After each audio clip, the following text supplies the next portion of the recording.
నాకేం అర్థం కావట్లేదు. నువ్వేం కంగారు పడకు స్టెల్లా, మేమంతా నిన్ను కాపాడతాం. కానీ మిమ్మల్ని ఎవరు కాపాడతారు? ఆ మాన్స్టర్స్ కి తోడుగా ఉన్న వాళ్ళందరినీ ప్రాణాలు తీసైనా సరే బంధించండి. సరే గర్ల్స్, మ్యాజిక్ వింగ్స్.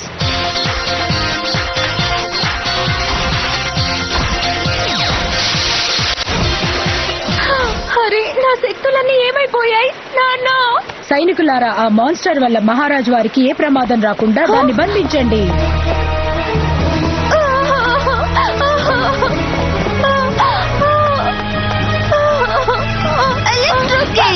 అక్కడే ఆగండి. టెక్నా, తొందరపడకు. వాళ్ళని గాయపరచడం మన ఉద్దేశం కాదు. వాళ్ళని ఆపితే చాలు. హే, ఇదొక డాన్స్ పార్టీ అయితే మీకు డిస్కో బాల్ కావాలి కదా? అక్కడున్నారు, వెళ్ళి పట్టుకోండి. బ్లూమ్, నువ్వు ఇక్కడ ఆగొద్దు, స్టెల్లాతో వెళ్ళు. నువ్వు కూడా వెళ్ళు. సైనికులు చాలా మంది ఉన్నారు. త్వరగా షిప్ దగ్గరికి వెళ్ళి వెళ్ళడానికి సిద్ధం చేయండి.